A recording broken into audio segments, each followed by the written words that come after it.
I think the best way to always start these things is to just give people a little window into who you are and what you do. Tell us all the things about Doris. Well, I'm Doris Savron, and I have worked in roles of leadership for over the last 30 years. I love my job. I love being able to serve people that have been on my various teams. I just love advocating for people and creating environments where people can just be themselves and use their gifts and talents. And so I've done that in a number of different ways through my job, but I also teach at the university level, which gives me an exposure to students for a longer period of time. Then my personal time, I love to travel. I love to meet new people, love to experience new cultures.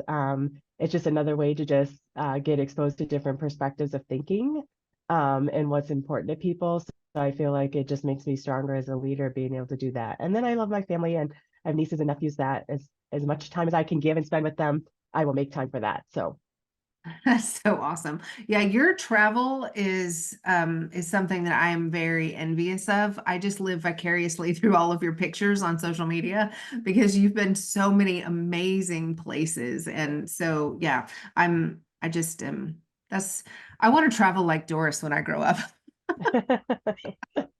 come with me next time. Okay. I am I am curious what it is like to be in the university environment as somebody who went to LEU, Life Experience University. Yeah. Yeah. I'm everything I know is self-taught and gleaned from the Yeah. people that God puts in my sphere. And to me, you being in this higher education environment and in leadership of that is like that's like next level and it's a little bit to me. So tell me about the environment that you're in on a daily basis. What is your Yeah. actual job description? Like what do you do at the university besides teaching? So my official title is vice provost, and I oversee our colleges and the deans and the different programs. I also Wow, oversee our assessment teams, which evaluate the learning to ensure that our students are learning what they're supposed to be learning. And then I also oversee our design of curriculum and how we work with faculty to be able to deliver those experiences in the classroom. So, that's and I've been awesome. there 24 years, almost 24 years. And I continue to teach just because it does give me good exposure to the work that we're doing Sure. and how to continue to make that better. Yeah, that's amazing. And so Yeah. in leadership in that at that level, I can't, I mean, obviously I can't say this from experience, but I would guess that the leadership at that level is pretty high pressure. Is that in a lot of ways, would it be Yeah. considered a high pressure environment? Yes, there are a lot of, yes, I would agree. It feels like work is never done. There's always things to be working on. And with the evolution of technology and AI and how industries are changing, we're constantly having to look at what are we doing inside the curriculum to prepare people? And then how do you do that with also knowing people have big responsibilities to just keep things running and going as we have pretty big student volume. And so there's lots of decisions to be made, and we work pretty quickly to make sure we're aligning to what the employers and market need. And so you're having to have lots of conversations because nothing is done in a silo. So you're having to work with different groups of people and having to understand their needs. I've just learned to balance what are the priorities that to keep us focused. What Yeah. are the things that come up that we didn't expect? And are those things items that we should consider dropping something else and replacing with that, or does that have to wait until the next cycle of planning? And Hmm. then you have to keep people focused because it's easy to get drawn with all these new things that are coming and get excited about it, but you have to think about how do you execute that at scale. But it's knowing your priorities, knowing what you're aligning to, continuously keeping communication lines open, working together with different groups of people. We have amazing people in the organization. It's what's kept me there so long, just passionate about education. Hmm. It's just tapping into all the knowledge, collective knowledge helps us keep balance on the pressure. I know that a lot of the stuff that you just named, people can identify with at different levels depending on where they're at in their own business because it's stuff that we all deal with on, you know, in our own way, right? but you are passionate about teaching leadership and leadership principles and leadership skills to people. What is your why? What drew you to teaching leadership and really coaching? You, I mean, you coach in different business scenarios I on the do. leadership I level, do. right? Yeah. So tell me what I drew do. you to the leadership Yeah. topic. So I want to take a step back and talk about first, like what drew me to education, and then I could talk about leadership because I think they're connected. So I'm first generation college graduate. I'm also first generation American.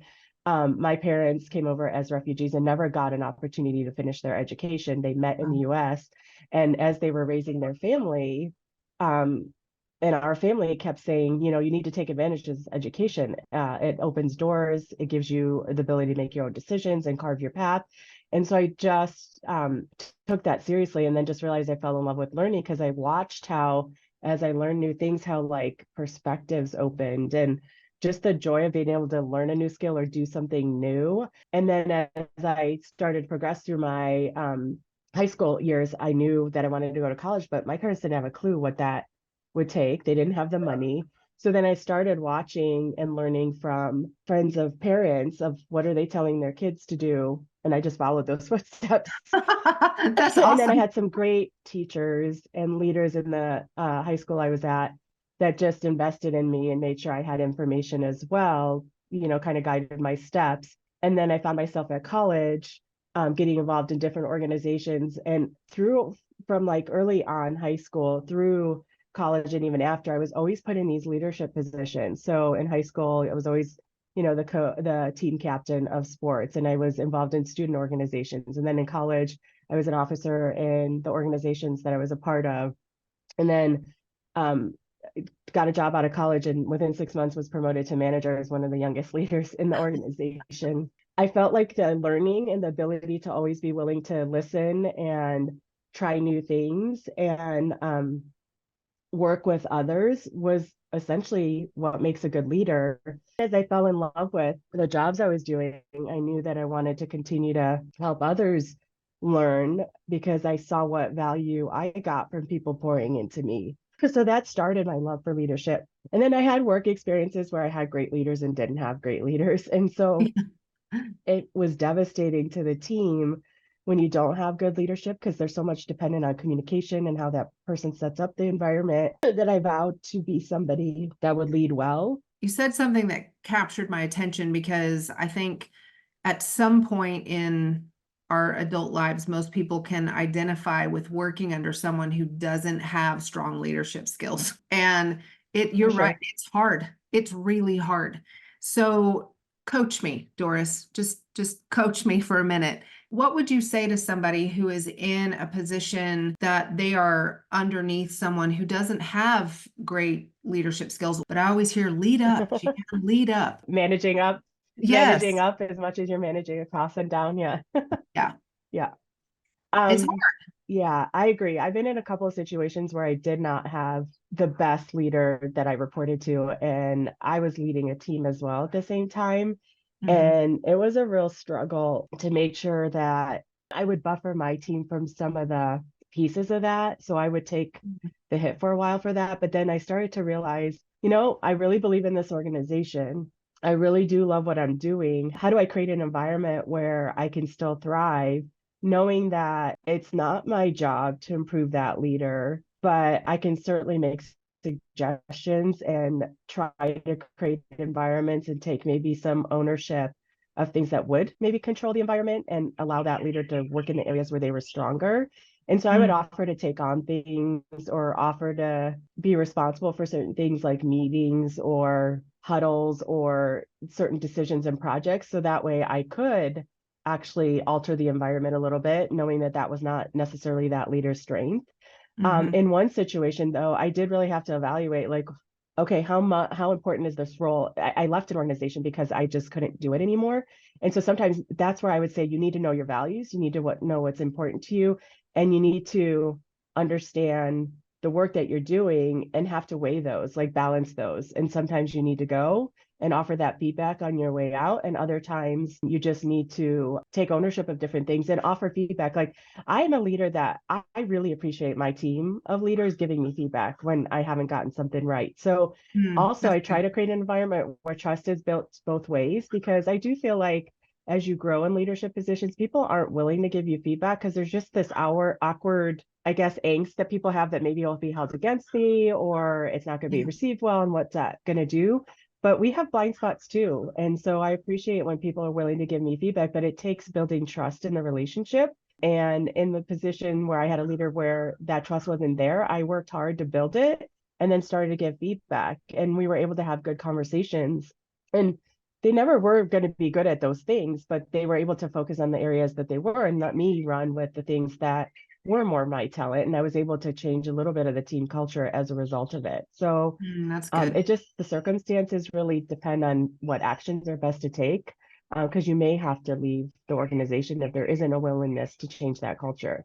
Yeah, that's really good. So, what about people who are not in a leadership position yet, but they're aspiring to be in leadership positions, and it is a challenging environment, where I've heard, cancel culture. And Yeah, it can come yeah. around and bite you in the butt a little bit when you're in that situation where almost between a rock and a hard place. So do you have advice that you would give to these aspiring leaders when it's not easy? Sure. So I would say, again, going back to what do you value? What's important to you?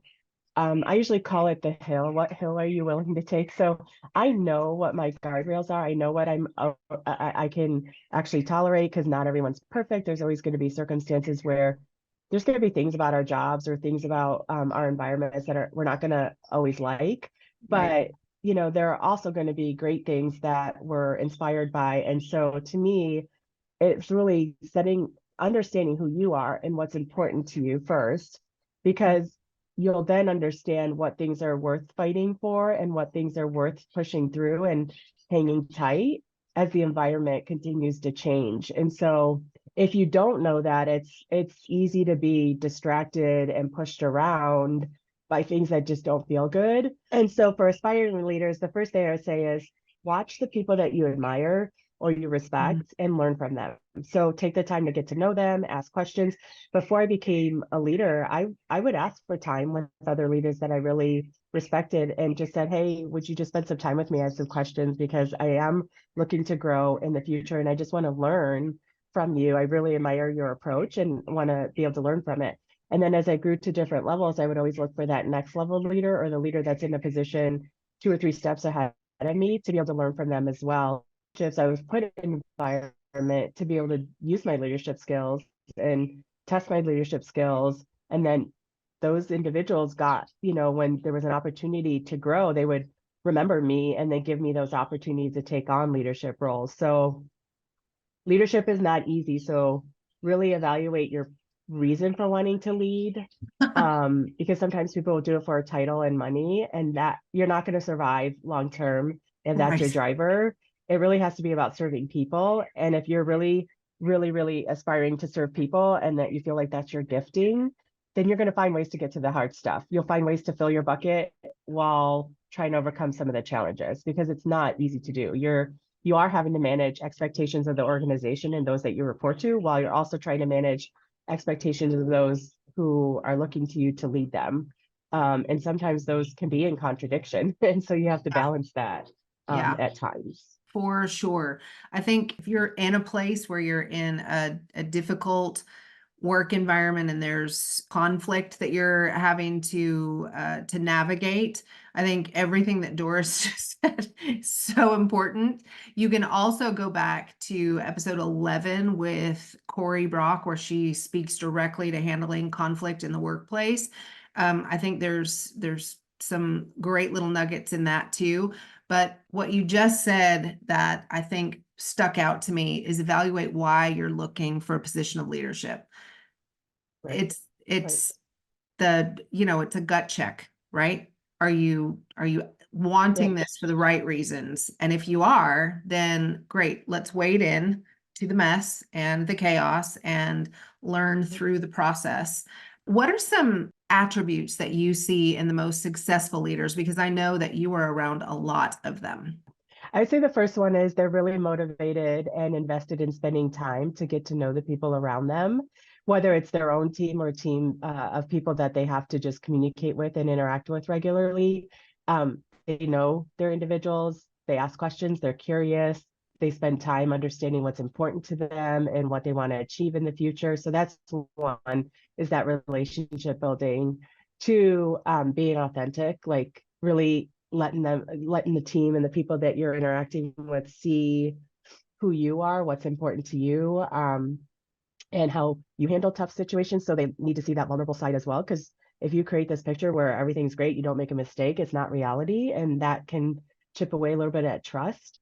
And then I would say communication is critical, is just really making sure people know what's happening, where you're going, why it's important to go that direction, and then what their role is in helping move in that direction and what the team goals are. And then really taking the time to acknowledge work that's well done, recognizing and in the moments and in an authentic way, not just because you are checking it off the list that I just said thank you to somebody, but really taking the time to see people in there at their best and sharing why you appreciate that. Like, what did it impact? How did it impact the team? How did it impact you? And thanking them for the work, for sure. Yeah, that's really good. And I think so for me, I in my business, I have people that I can do that with, but as somebody in vocational ministry, I work with a lot of volunteers. So, Right. I mean, correct me if I'm wrong, but I feel like that's even doubly important to have all of those same Oh, for qualities when you're sure. dealing with volunteers because they're not getting paid. Oh, absolutely.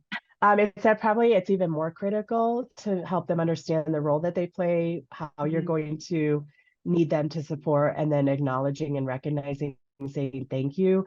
There's nothing worse than showing up as a volunteer and there's nothing for you to do, and you set that time aside to give back, Yeah. or when you don't feel like it's appreciated or recognized, because you're sacrificing your personal time to be able to go do something for someone. So I think it's even more critical to communicate as lead, because I've led a team of volunteers for projects and trips, and it's critical to keep those lines of communication open. I will say one more thing, that I think is a really great attribute of effective leaders is they're not afraid to have hard conversations and say the things that a lot of people are thinking but are afraid to step up and say. So I would say hard conversations, meaning that if there are people on the team who are not in alignment to vision or direction and their behaviors are becoming disruptive, like having those conversations, but giving them an opportunity to recognize, hey, this isn't going to work. Here's what I need from you. And then allowing them to opt in. Mm. But then when it doesn't work, like making sure that people know that it's not tolerable, because there's nothing worse to top performing people and people who are invested all in to see you not require that of everybody equally. And then the courage to like push back on decisions, like, because there are going to be times where there's tough decisions to be made and you can fall into groupthink with a team of other leaders, really making sure that when things don't feel right or comfortable, speaking up. Now my ideas or feedback aren't always taken, but I know that I won't have a regret that I haven't said anything. And I learned that lesson early on when I didn't speak up, and there was consequences to those decisions that hurt people. People left. To this day, it's still my barometer when it's time to say something that's hard and I start to second guess whether I should speak up or not. I remember that day that I will never do Mm. that again. And I use my voice to be able to influence direction and decisions. That's a really good segue because I think I know that there's some men who listen to my podcast, but the majority of them are women. And I Yeah. think in a lot of scenarios, women's voices don't carry the same weight that men's voices do in whatever organization you're in. And so you can have the best intentions and desires to speak up and use your voice, especially when you're gifted in a way that maybe the people that are making the decisions aren't, or they can't see the things that you can see. I use the example as a woman who has been in a man's world and ministry for my almost my adult all my adult life. And you can talk and you can talk and you can talk and you're using your voice and you're trying to add value to the organization. But when no one's listening and it seems to be making zero impact, the example that I use is for a long time I felt like, I don't anymore, but I felt like, they train elephants when they're little. They put a chain around their ankle and then chain them so that they can only go so far. And then when they're older, they take the chain off, but the elephants are so trained that they can only go so far that they just don't ever venture past this little area that they've been raised to stay put in. And I feel like women are in that space so often that they just get conditioned. Okay, this is your box, just stay in your box. And you can use your voice inside these little parameters, but if it goes out, nobody's really going to care. And so speak to the woman who is in that type of scenario, in that type of situation, that they know that they have value that they can add to whatever organization or business that they happen to be in, but they feel like it's falling on deaf ears. So I will say that there was a recent study that was done that said 70% of women in highest levels of position, this is the C-suite, so CEOs, chairs of departments, like the main role in that organization, 70% of them have felt imposter syndrome at one point or other in those roles. Now men feel it too, so it's not just a thing that women feel, but it's more common with women. And so it's normal to second guess, but then you got to recognize that you're there for a reason and go back to the reason you're there, right? Remind yourself of all the works and the work you've done, the achievements, the recognition, and the reason why you were put in that position. So that's one, is like making sure you do that. Two, it's really, again, understanding what's important to you and being able to speak up to that, because your perspective is important in that room. I was early, for the first 10 years of my career, I was usually the only female in the room and I was the youngest. It was intimidating Yeah. to be in a room of very talented, experienced people, and then to be the only soft voice in the room, because, just tone in general, men's voices are deeper and louder. And so you do have to be intentional when you're speaking up so it can be heard. I found allies. Like I would, before the meeting, share ideas with other groups of people and leaders, and then we go in together with an idea. So that's another way that you can amplify your voice. That's a What great I have idea. also done as women, as a woman, as you get into these roles of leadership, be super sensitive to it, because it's very easy to to not see it as you get promoted, but it's happening around you too. So be a woman that's recognizing when another woman's voice has to be amplified as well, and say, well, wait, I want to hear, like, you know, Susie had something to say. I want to hear it. Can you repeat what you just said? And then Yeah. amplify the idea. And it's a good idea. And we've learned, I think we learned this. It was one of the prior presidents' cabinet leaders where they did that for each other. They didn't just amplify what was said, but they amplified the person's name that said it. So then it really does draw Mm. attention that there are other ideas and perspectives out there. And then I would say the third thing is finding a community. It is so important to be in a community where you're getting feedback, you're getting an ability to learn from each other, because people have different experiences. But you're also getting the opportunity to share what's happening and get different perspectives on how to resolve it. So I've always found communities as I was growing in my leadership, and those communities change as I move into different leadership roles, so that I'm in an environment of people that are experiencing what I'm experiencing at the level of leadership that I'm at, because those things are different as you grow into different leadership roles. And so that community becomes a support system. It becomes an area to grow, because sometimes we may think our voice is not being heard, and it could be our approach, how we're trying to inject our, Yeah. our information or comments, and it's not being received well. And that Mm. feedback could be a growth opportunity, if you're leveraging, feedback from the different groups or communities that you're in to share those challenges.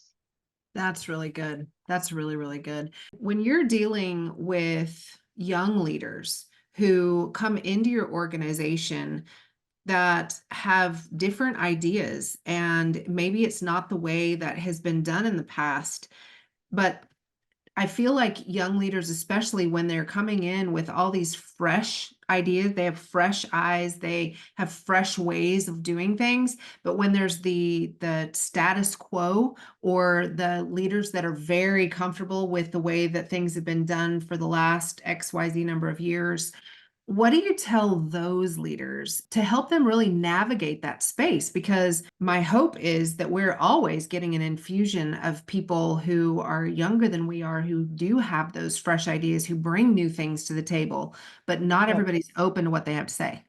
Yeah, so what I would say is it works two ways too, because I've seen young leaders come in and have all these ideas, but do it in judgment of Mm, past decisions or current culture.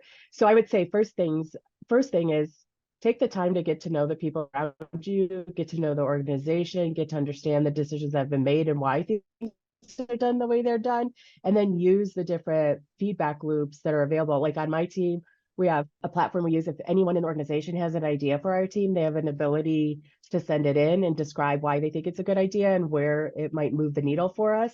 And I then we love that. evaluate those regularly and bring them back to the team. And then we'll reach out if we want more information, or we'll say, hey, this is on the cycle for the next planning session. And a couple of times we've moved ideas up and stopped doing other work. And so it opens up for me, it's valuable to hear the different perspectives. And some of the most valuable ideas come from different departments and those closest to our students, because we don't interact with them every day like they do. And so that's Mhm. why it's important to find a way to take those in. But just because an idea is not accepted doesn't mean it's valuable. You've got to also understand not everything can be done right now. Not everything could be afforded in the budget to change. And so just Yeah. understanding those components, right? Like timing and end of things is important too. So the context is important, but I would say sharing their ideas, continue to share the ideas, but understand that not every idea is going to be implemented.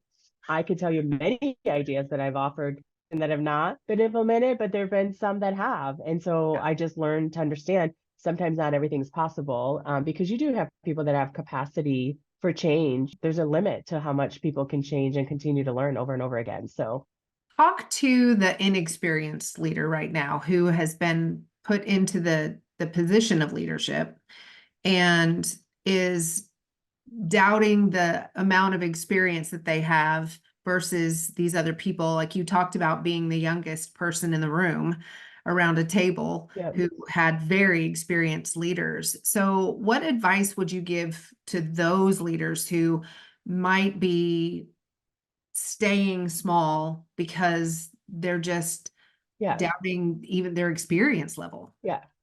So I would say every leader that gets promoted into their first leadership job is not ready, because the role is different from the role you came from. Like, so Right. think about it. You're promoting top performers that are individual performers, and you're putting them into a role that requires a whole different set of skill set, communication, giving feedback, making decisions, prioritizing work, where a lot of that would have been done for you when you're an individual contributor. So organizations are not going to do a good job of onboarding new leaders. And so you can't wait for that. Mm, So if you're a new leader and you feel not ready, it's okay. That's a common feeling. And there are ways. We are so blessed with the resources that are available today that are free. There's podcasts, there's books, there's free webinars.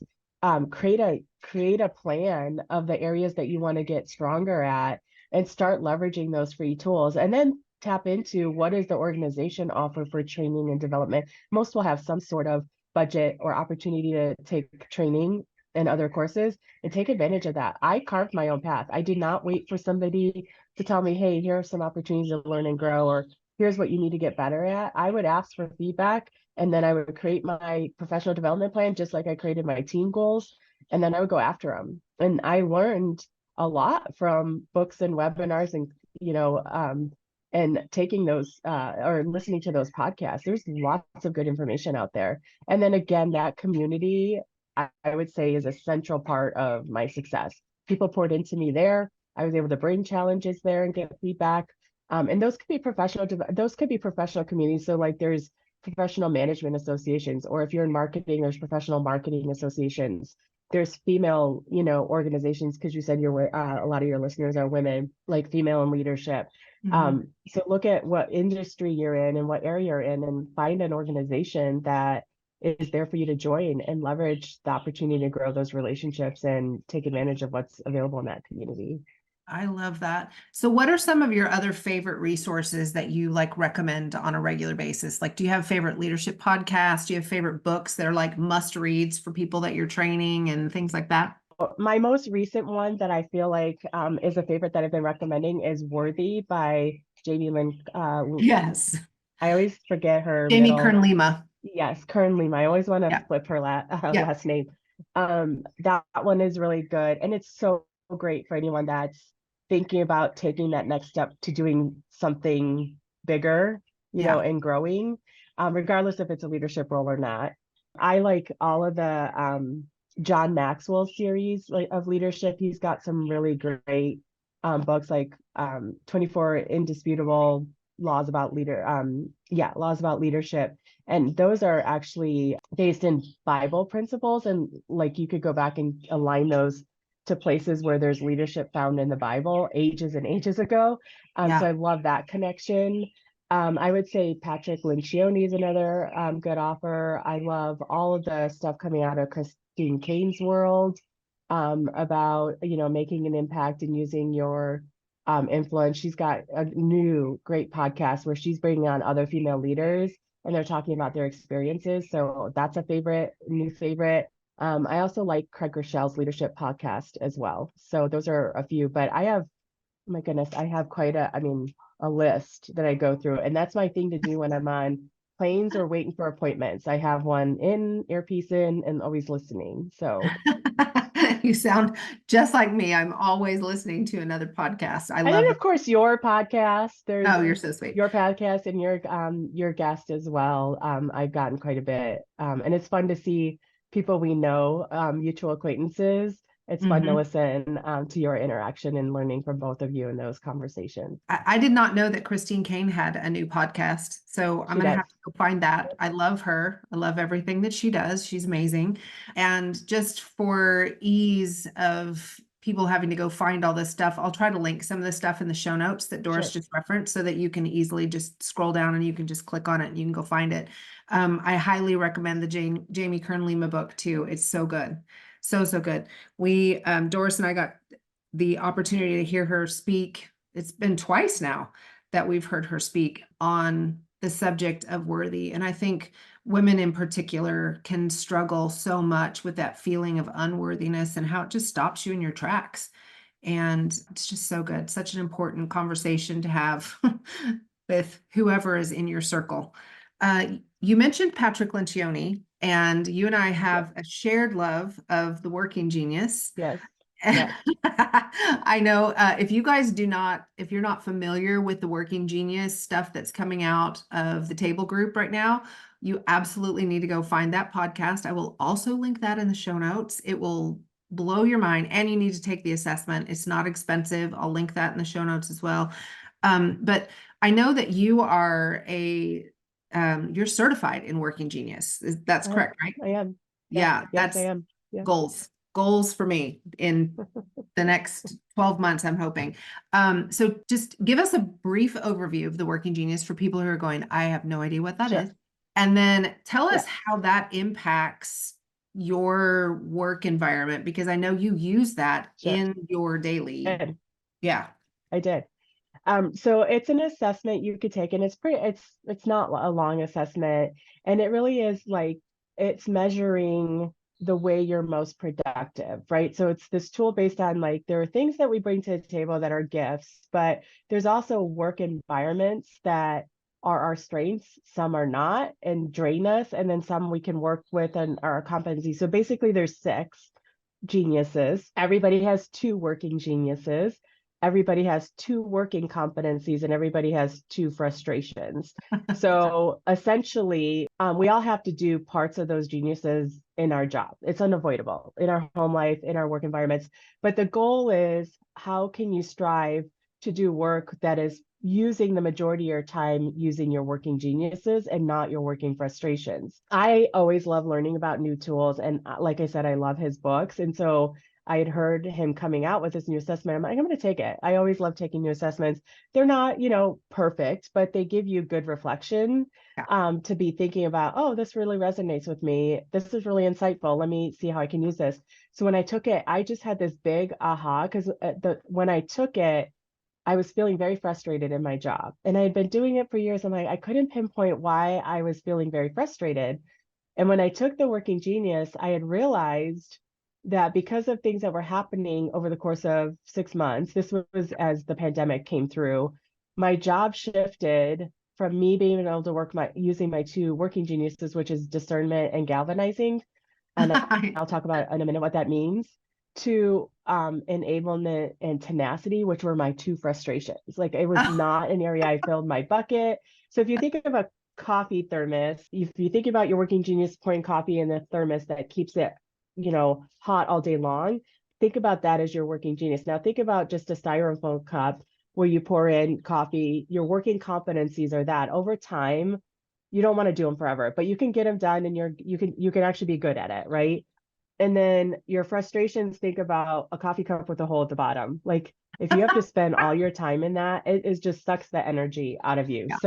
So I had a new team that I had taken on. I'm like, I always think assessments or book studies are good ways to do team bonding and really learn Yeah. and grow together. So we did it as a team because I took on a new team and I said, how do we absorb this new team in and really help each other understand each other, but then absorb it into the team culture? Because the culture was working really well and I didn't want that to shift because we were bringing in new team members. So we did it. It changed the language for us because people Yeah. had aha moments with, I get why she asks those questions when she shows up in meetings now. I understand where they're coming from now when they do that. So essentially what's happening is every one of us have strengths, but sometimes our strengths can frustrate each other. So like if you're in a meeting where you're generating ideas, you want people with a working genius of wonder, right? And idea generation. You don't need people of enablement tenacity who are ready to like, let's execute. What Let's are the do 1 through 10 steps? I'm ready to Yeah. go. What are the details? And you can't do that when you're in generation like solving mode, right? Um, or opposite, you've decided you're going to execute on an idea and you're getting teams ready and doing some training to execute. And then suddenly your person with the working genius of wonders like, well, what if we did this instead? And what if we, and starting to idea generate all over again. We're like, wait a minute, we're in like execution here. Yeah. We're Way getting past ready that. to go. We need to go.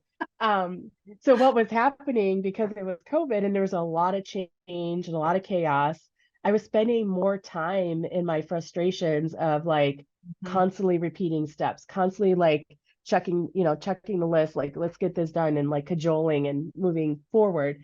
And it was draining my energy versus in the area of like, hey, we have this new idea and this is how we're going to execute. Let's go, and getting people excited about vision and moving forward. And then I just naturally am able to, because one, because of the time I've been in the organization, but two, knowing the higher ed space, I'm able to spot a good idea very quickly because I know what it takes to execute. And so we weren't generating a ton of new ideas because we were just trying to get through all Yeah. these questions that kept coming up. And so it was like this big aha for me. I'm like, I got to shift that. Like, how do I rebalance my calendar and rebalance the work that I'm doing and Mhm. hand off the stuff that are frustrations to people that really love that kind of work? Yeah. Like, who can do that instead? And then it just changed our relationship. So now sometimes in team meetings, we're like, okay, we need the idea or we need the wondering. That's what we're doing right now. Yeah. Or we're in execution. This is what I need help with. So making sure it also helps us decide who goes on project teams at what point of the project so that people get to work at their strengths and what really generates energy and makes them more productive. So it's been a I'm great so experience. geeky about all of that stuff. And I think we probably need to do a whole podcast on Working Genius because I could literally talk about it forever. Yeah. It's crazy how Yeah. knowing just these few key things about how God wired you can change not only your attitude going into different things because you have better understanding about yourself, but you're also understanding other people better. I had my husband and a few of my kids take the Working Genius assessment. And now they just came out with one for students. They And do. Yes, they do. so it's like you learn even about the people that you're living with and what their geniuses and competencies and frustrations are. And you're like, oh, well, that Right. makes a lot of sense, doesn't it? Yes. Well, and then when you get into it, like as you start to learn the details, because then you can he has a book now that you can actually read that goes deeper too. And obviously his podcast goes into it. But you start to, so you don't necessarily, like, I don't have to have somebody take the assessment now to understand who they might be, because there's signs, like things that energize them, things that really excite them, where they thrive. So you start to recognize those signs, and then you just want to make sure as a leader, you're creating opportunities for people to spend more time in that area. Now, like I said, you can't completely avoid all six. Sure. The goal is, as a leader, sometimes I do have to be right there alongside people and really creating the steps 1 through 10 and encouraging everybody through each step, especially on hard changes. But I don't want to do that 100% of the time, and I shouldn't have to do that 100% of the time. So it's really understanding that and balancing the time you're spending in each of those geniuses. Yeah, I love that. I love that. This has been such an amazing conversation. I think there's so much value that is sitting in these little minutes. Is there anything that we didn't talk about that you want to hit? I would just say that if you're aspiring to be a leader, like hang in there. There's lots of opportunities to lead. And if you're in a leadership role right now where you're feeling frustrated, reach out and have conversations with people that are in leadership that can encourage you, because you're there for a reason. And if your motivations are right for that leadership role, your voice is needed, and you need to be operating in that environment to be able to influence direction and decisions. And then I would say, don't get so hard on yourself. We are so hard on ourselves as women. We beat ourselves up for things all the time. We're always learning. Leaders do not know it all. There's always going to be opportunities to learn. I've been in leadership for 30 years and I'm still learning stuff every day. There's opportunities to learn from others, even those that you lead. And so not feeling afraid that you don't know something or start to beat yourself up when you don't know something, go find the resource. There's plenty out there. Reach out and talk to somebody, but use your voice. To me, it breaks my heart when I know people are capable and then they feel like they can't speak up or don't want to speak up because they're not feeling like they have something to offer. And so I look for those things. So if you're an individual that's struggling with that, just reach out to somebody who's in leadership and have a conversation, because I believe you're there for a reason and the world needs your voice. So good. Well, Doris, thank you so much for sharing all of your wisdom with us today. I know that people are going to get a lot of value out of it. And if you're anything like me and you listen to podcasts while you're driving, this is probably one that you're going to want to go back and listen to when you're not driving so you can take notes, because I for sure am going to go back and listen with a notepad and a pen. There are so many little nuggets that I need to write down to commit to memory. So again, Doris, thank you so much for giving us your time. I appreciate you so much. Well, thank you for having me and for inviting me. I enjoyed our conversation. Well, I hope you enjoyed that conversation as much as I enjoyed having it. I hope you gleaned a whole lot of information. And like I said inside the podcast, you may want to go back and listen again with your notepad and pen so that you can write down some of the nuggets that Doris dropped in our time together. I've listed a bunch of the resources that she mentioned off inside the show notes, so be sure and check those out.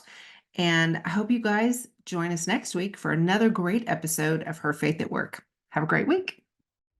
Thanks for joining me for another episode of Her Faith at Work. If the Lord put someone on your heart that you think needs to hear this message today, will you just smash that share button? And if you haven't already followed the show, I would love for you to do that.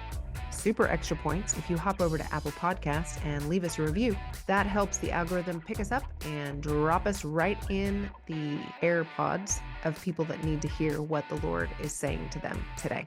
I hope you'll come back for the next episode of Her Faith at Work. The podcast comes out every Wednesday. And if you look down in the show notes, I've even got a couple of free downloads for you that I think you will really enjoy. With that, have a great week. See you next time.